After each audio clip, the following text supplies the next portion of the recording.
Hey guys, let me ask you this. Do any of you remember the OG Microsoft Surface headphones? Anybody? No? Yeah, me neither. But I'll tell you what, that first generation had a couple cool features that really made it stand out from the crowd, like the always listening Cortana or that unique control dial layout. But unfortunately, it cost way too much at that time and also was just kinda okay in the sound, noise cancellation, and battery departments. And one of his biggest failings too was that as a product, it was invisible to most of us. Now, with a new version, Microsoft decided to keep what was good about it while fixing some of its problems and also dropping the price of entry. Honestly, one of my favorite things to hear. So this, guys, is the Microsoft Surface 2 headphones, part 2. And I know I'm reviewing this way past its launch date, but I needed to get the word out to you guys that these things now are properly legit. Let's find out why after this. Let's do it!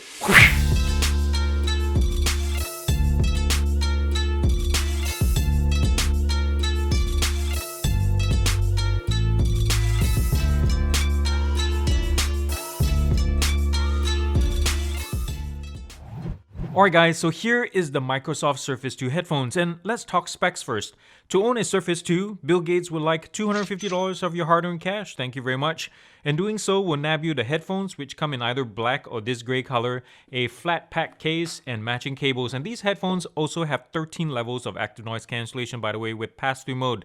Battery life is rated at 18.5 hours with ANC on, but during my time with it, I was able to push around 15 to 16 hours with active noise cancellation at max with 65 to 70% volume. Now, weight is one of the heaviest in the category, and really just in general, at 294 grams, that makes it around 40 grams heavier than the Bose 700 and Sony WH-1000XM3. But it does almost match the Jabra 85H right here.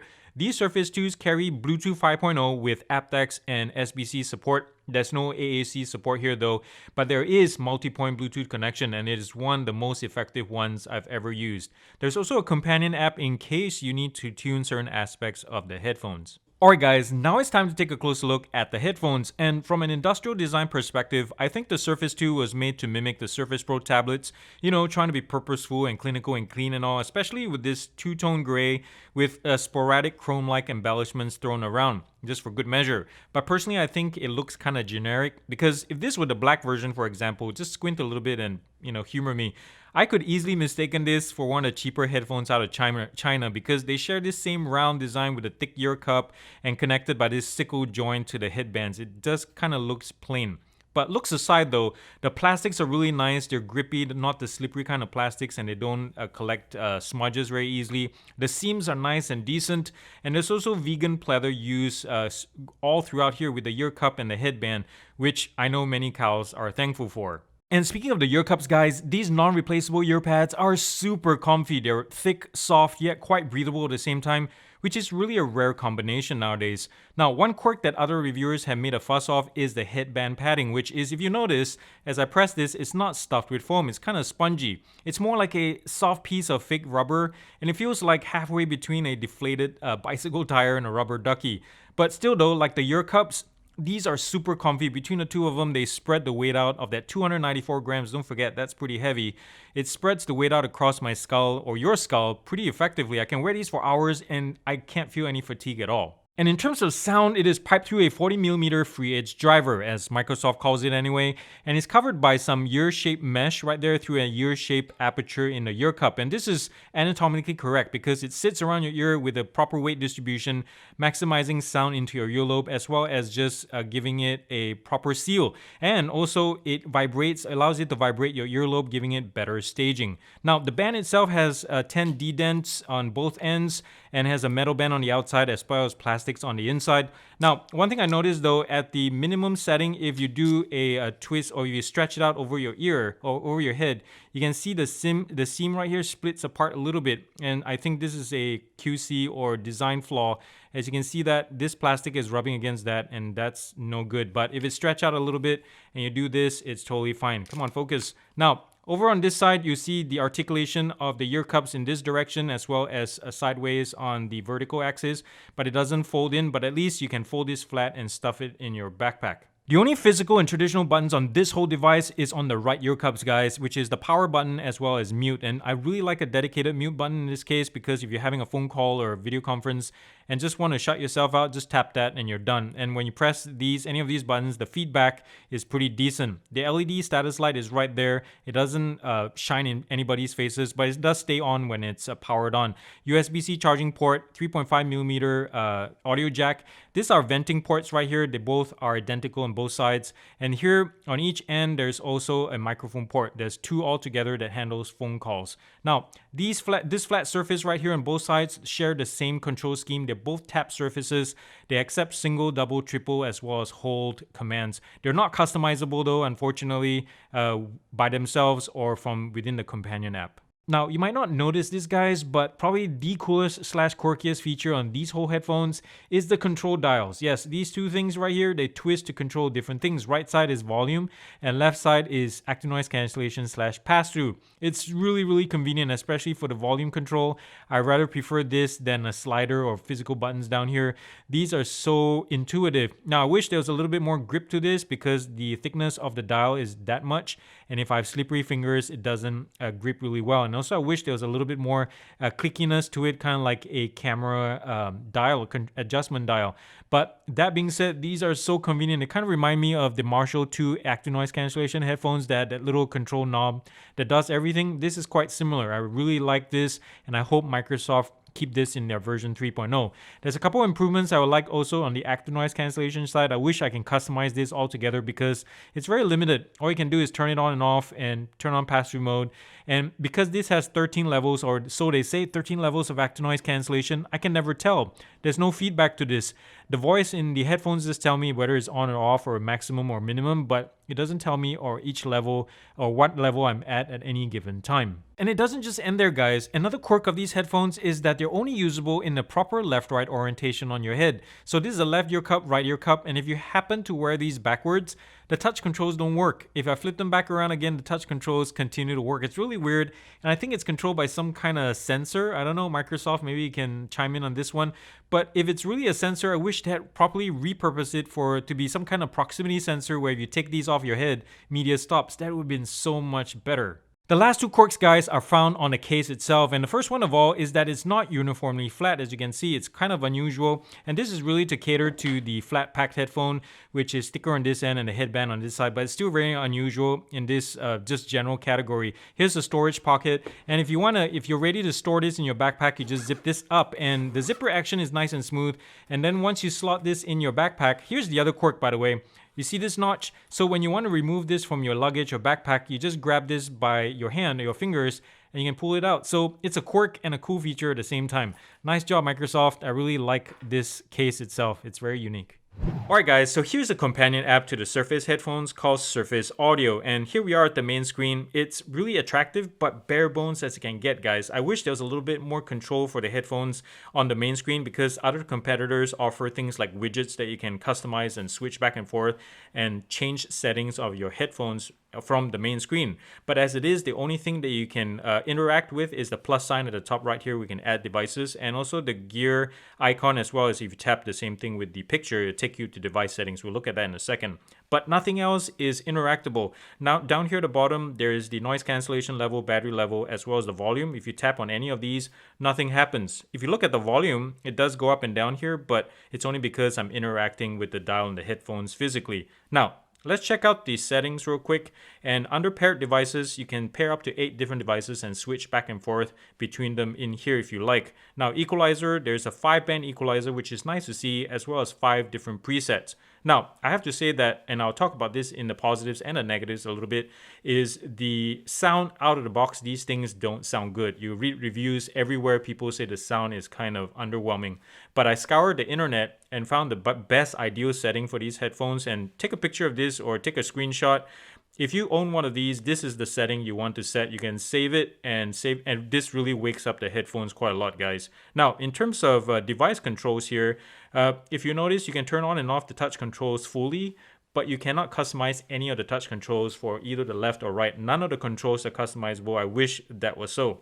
And that's really about it. I was mentioning how bare bones this is. Even in the settings, there's nothing much you can do with these headphones in terms of customization. Some of you may like it.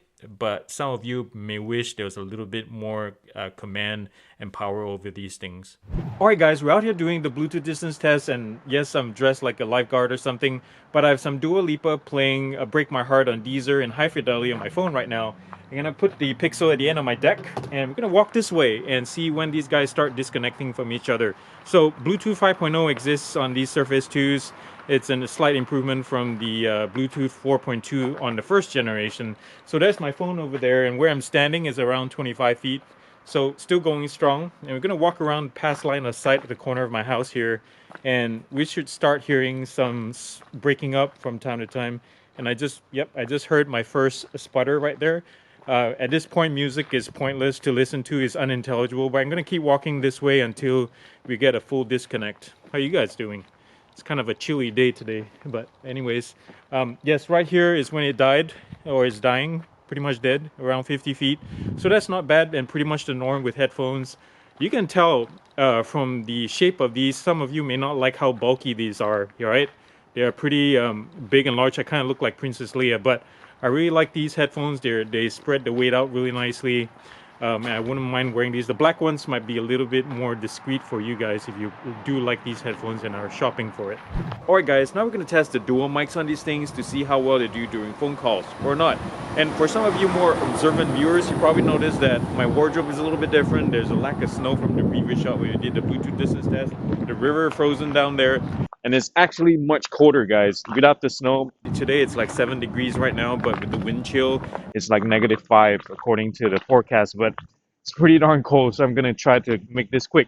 But the reason for this different shot, I shot these back to back with the previous video, but I decided to do this one because I did more testing with the noise suppression. And here's what I found. 90% of the time, these things are amazing. They're really good. Watch when traffic pass by. Is what you get.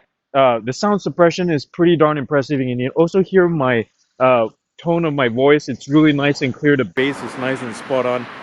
90% of the time is good, but 10% of the time it sounds like a cheap Chinese headphone with poor CVC or noise suppression algorithm. I'm not sure what's going on there. Maybe some things trick these up. But other than that, 90%, you'll be super happy with this. So I just want to let you guys know, I did 4 or 5 shots of this, and I came to this conclusion where most of the time you'll be happy with this running outdoors, walking your dog or something. And these things will handle the sound really well, and you still sound good to your listeners. And as well, of course, indoors, these things are really, really amazing. I really enjoy these. So nice job, Microsoft. Now I'm gonna just run back in there for some hot tea or something. Jeez, it's cold. So guys, if you haven't heard already, I'm trying to get to 10,000 subs, and only you can get me there. So if you haven't already, please consider subscribing to this channel by mashing and killing the button down below, and tell your friends and family about it as well. Thank you in advance for your help, guys. Now back to the program and get me to 10,000 subs.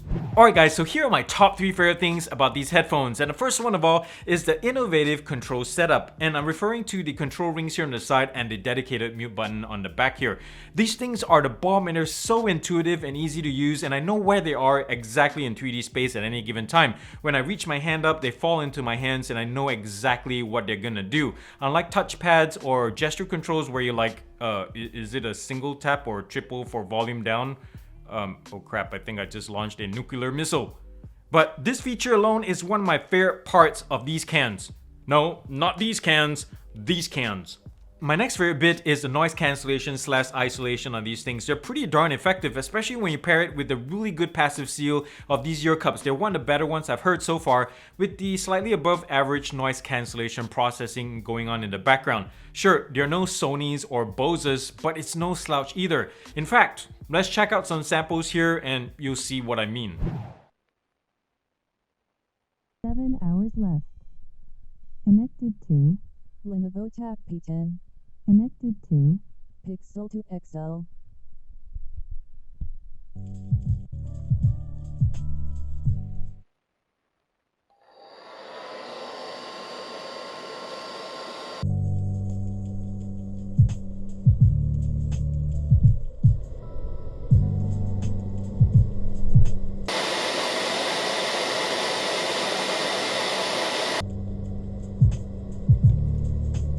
And last but not least is the sound quality, guys. And I have to say, when I first took these out of the box and put them on my ears and listened to my first test song, I was highly disappointed. I was like, what the crap is this? Why are the mids muddled and the bass lacking any depth or fortitude? So I was like, why am I paying $250 for this? This can't be right. So I scoured the internet for some answers, and like we saw in the app run through earlier, I found that you have to tweak the EQ to a specific setting, and it really changed things. And when I did, lo and behold, it woke up the headphones because they had good amplification in the first place. So they're really tunable even all the way up, and they don't break up at higher volumes or anything like that. So once I set them up, it just sounded so good all across the board. When I listen to Billie Eilish's When the Party Is Over, I can hear her whispering in my ears, and I'm like, Billie, you have to stop whispering. Stop it. There's people in the next room.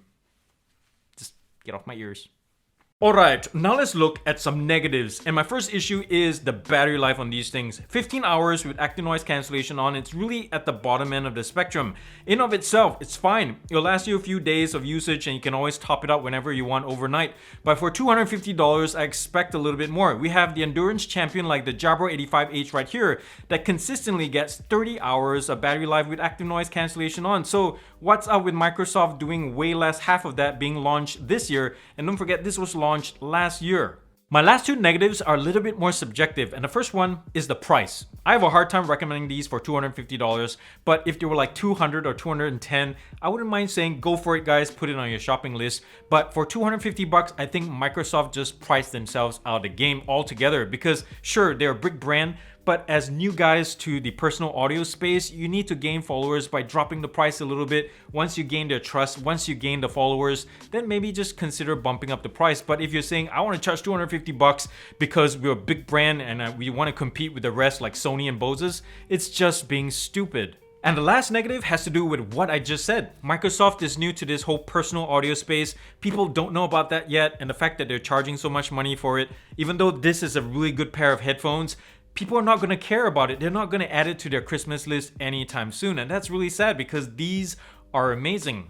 So here are my final thoughts, guys. The Surface Headphones 2 is a challenging beast for Microsoft, I can say, because while it's a very recognizable brand, it has almost zero audio equipment cachet. Therefore, it's a hard sell to consumers like you and I. But I absolutely love these headphones for the sum of its parts, from that noise cancellation that's really effective to that novel control scheme, solid sound, and a comfortable, really comfortable build. It's just sad to see, or sad to know, that not many people are gonna care about it for the lack of cachet, and also this brand, this logo is just not very cool. When I look at this, don't know about you, but I get PTSD moments. Windows Vista, Windows 8 anybody, or that dreaded blue screen of death, or computer viruses, or incessant updates and reboots. Yeah, I know, right? But all that being said, I want to give this a gear up score of 7.5 out of 10 because at the end of the day, in of itself, these headphones are really good, and I hope Microsoft keeps it up with version 3.0 and push the boundaries a little bit more while keeping the price in check. Well, there you have it, guys. Thank you so much for watching this episode. I love y'all very much. And remember to come back next Friday for a new episode where we'll check out the Fitbit Versa 3 just in time for Christmas. And if you'd like to see more content like this, please consider subscribing to this channel. It'll be super helpful. So if you haven't already, mash and kill the button down below and tell your friends and family about it. And if you'd like to see your name shouted out here in a future episode, check out my Patreon page down here where you can find out how. Now, also remember to thumbs up if you like this video. That's very important, yes. And comment nicely down below. And thumbs down.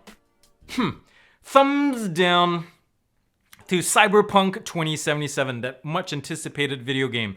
Thumbs down to the developers for introducing so many bugs and exposed genitalia. Yeah, I was anticipating this, I was really wanting to play this, but not anymore.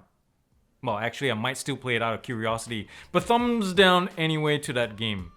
Anyways, thank you so much, guys, for being here. Remember to do something kind and loving for somebody because the world needs it more than ever, and it starts with you. And I'll see you next week, guys, and have a great weekend. Peace out. Whoosh.